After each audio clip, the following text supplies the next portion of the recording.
Hi, I'm Grace and I run Central Wellness Yoga Studio and Holistic Health Centre in Lincoln.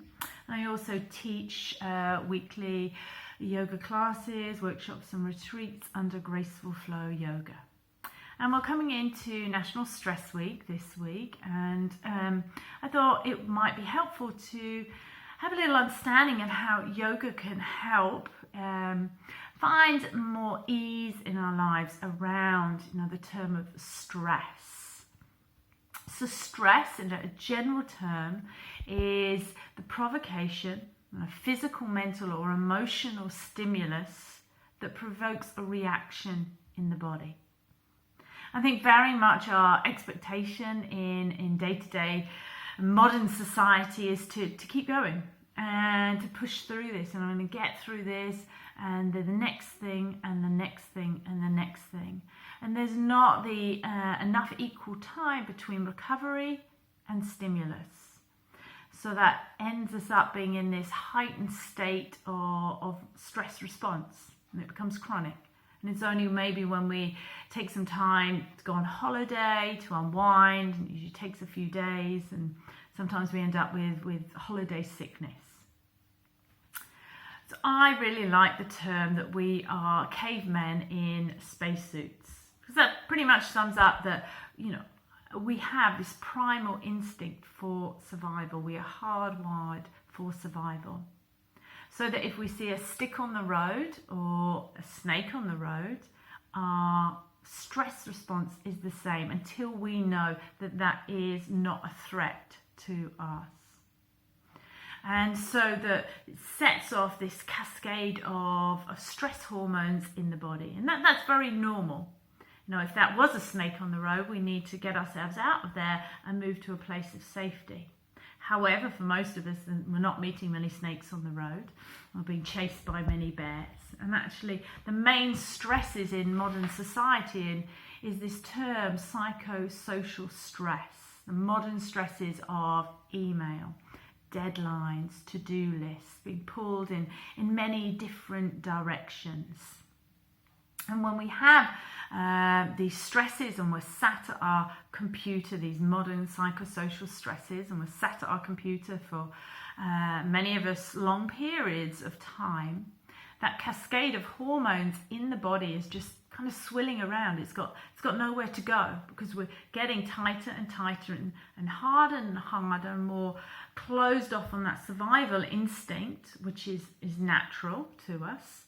But we're not doing what we call discharge. And discharge, if you look at animals, it's a very natural instinct for them. They shake it off. They have a stressful moment, incident, whatever it is.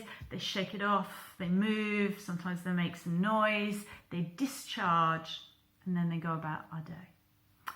And it's an autogenic response, this self-regulating change in the nervous system. But in modern living, when we're sat at our computer and we're very much up here marinating our body and our stress responses with nowhere to go, we can't discharge. You might go for a short walk at lunch, but there's nowhere to kind of move that out mindfully out of your body. And it's called the geek syndrome, where we are coming away exhausted in the mind because the brain takes just in a resting state, and this is incredible, the calorific output is 25%. But when we're in that stressed state, it goes up to 75%. So we come away from our computer at the end of the day feeling exhausted.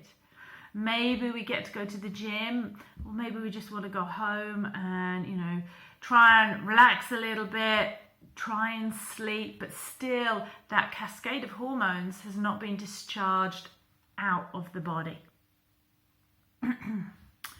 80% of our sensory information comes from this term of the belly brain, this gut-brain ratio.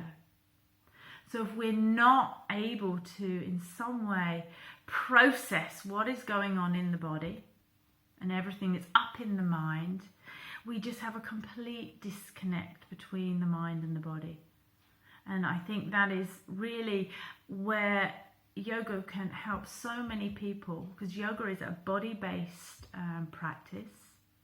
It's about working mindfully with the body, with the breath, to create a state of equilibrium or balance, of learning ways to find some self-regulation to responses of life. I always say it's not going to stop life, but it's going to help us to look at ways that you are stimulated, notice what your stress response is, and also learn how to regulate your response to bring you back into that calm, centered state. So when we look at the belly brain, if or 80% of our kind of sensory information is coming from this area, and we're sat all day and getting kind of more and more closed in here, it becomes harder and harder to take deep belly breaths. And that's something that you really learn in yoga, to relax the abdomen, to befriend this area, and really breathe into the belly. And what I mean by this is, as we relax the abdomen, it allows the diaphragm, the big dome muscle that is part of breathing, the mechanics of breathing. As we learn to relax that, we can allow that area to take a fuller, deeper breath. And when we're very shallow in our breathing, which tends to happen when we get stressed, it's all located up in our chest.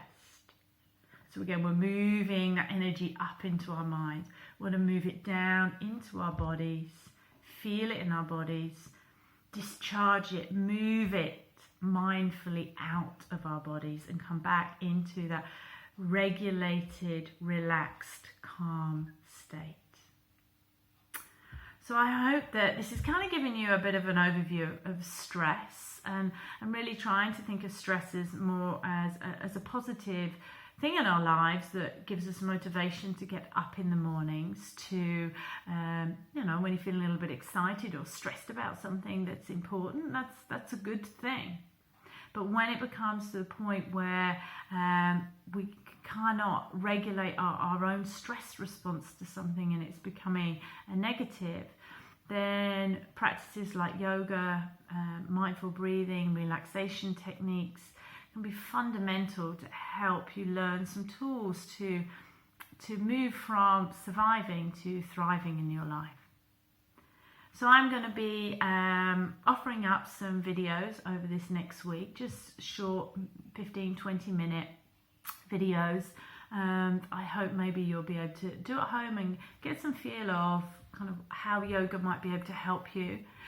Please be in touch with us. You can find us at centralwellness.uk or myself at gracefulflowyoga.uk. Thank you. Take care.